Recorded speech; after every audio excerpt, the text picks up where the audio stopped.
The King's Black Heart, Part 11. Your king wasn't always as cold and cruel, but an assassin murdering his father twisted his heart. You were the only one spared the full brunt of his wrath, but even the love you used to share with him hasn't stopped him from causing you harm.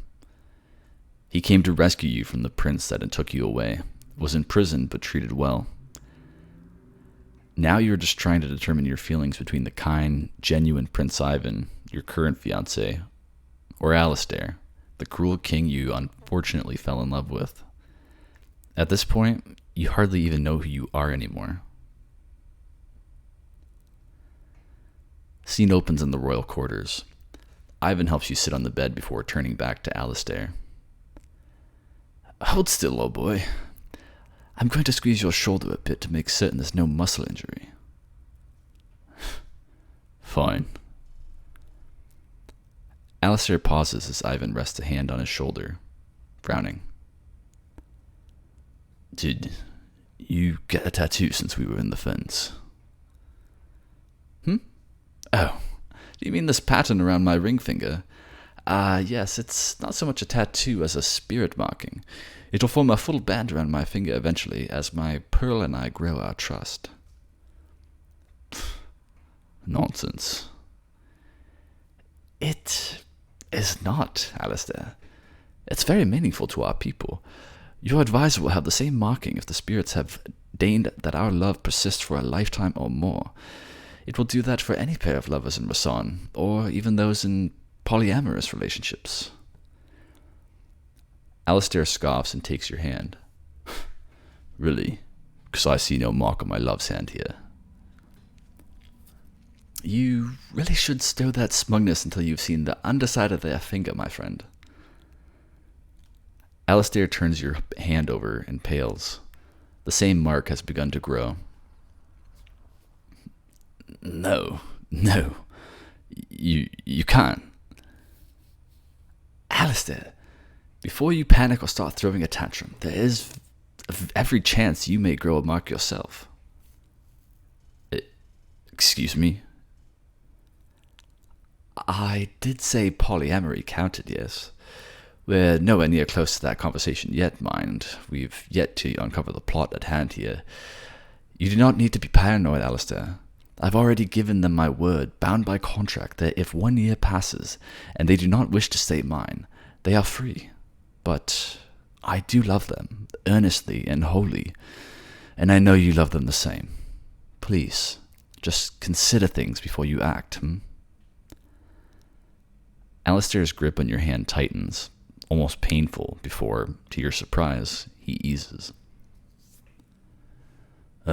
Very well. You've treated them well enough, and we can hold more defensively here. But that does not mean I have any desire to share, Ivan, nor am I going to be allowing you to undress me with your eyes like that.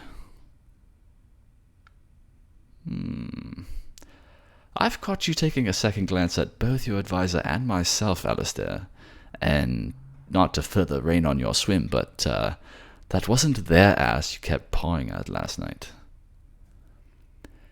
You and Ivan both struggle desperately not to laugh as Alistair shuts his eyes and exhales through his nose, face flushed. You are pushing me, Ivan. Only to get you to ease up, my friend, even if it's just a little. But let's think on this. What affairs did your kingdom have with Viros? Yes, we never used to have much involvement with them. They'd pass through. We'd let them be. They're monstrous people. Can't look like any of us. Can look like any of us, no problem. But we've seen them in action. The worst part about them is they can go into a berserker state if certain triggers are hit. Once in that rage, it's nigh impossible to survive them. You run and hide, you die. You fight back, and you die. All you can hope for at that point is that they'll grow bored of you and leave, like a cat leaving an unfortunate mouse to twitch and writhe. I'm sorry, my love. I know it's a painful subject for you. Verosians took your home, your family, my family. The bastards deserve to have their homes burned to the ground similarly. The only ones who survived that raid are, well, you and that bear cub that ran into the woods. A remnant of their influence, I'm sure. Ivan rests a hand on your shoulder, and you feel yourself calm. I'm so sorry, my pearl.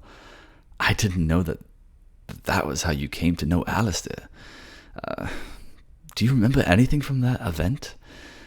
I know it's painful, but perhaps there's some indication as to why they target you, darling. I see. You remember being there with your mother, trading some goods when soldiers arrived to collect taxes from the villagers. And you remember the soldiers being mean. Nothing new there, really, but you remember that your mother was grumpy about this and didn't want to give them coin for some reason. And next you knew, you were trapped under rubble and Alistair was there. I wouldn't be surprised if a Verosian brigade ambushed the village to take a chunk out of our military presence. They may be strong, but we have numbers on our side. Interesting. Well, it almost sounds like... He pauses as a guard races toward the three of you. Calm down, Kel. What's wrong?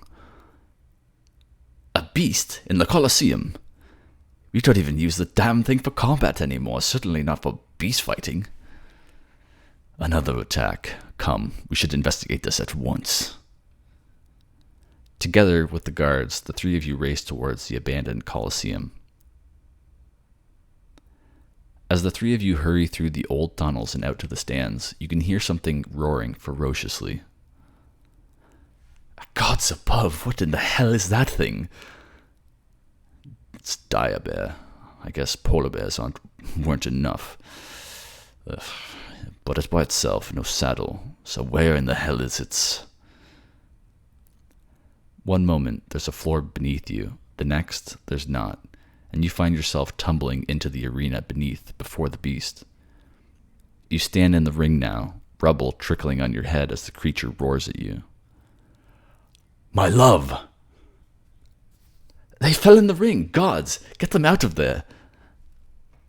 There's panic, chaos, but you're calm, almost vibrating with adrenaline as the creature roars at you again. This time, you roar back. What?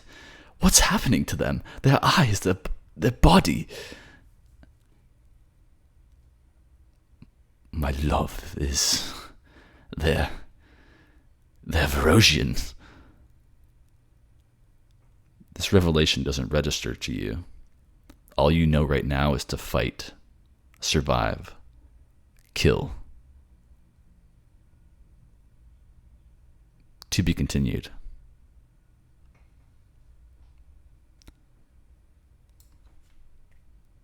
That concludes The King's Black Heart, Part 11. Things have progressed rapidly since the Crimson Ball.